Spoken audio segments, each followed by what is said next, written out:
হয়েছে, ঠিক আছে এবার দাঁড়ানো টেবিলের কাছাকাছি যাবেন তাহলে দেখুন কি কলেজে যাবেন না?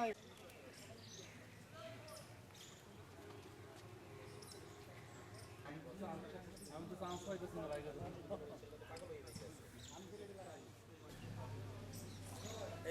এইটা হয় না? কি অবস্থা ভাই?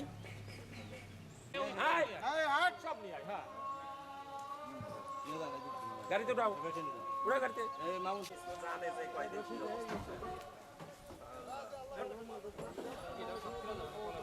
উঠেন উঠেন, রশিটা সরা।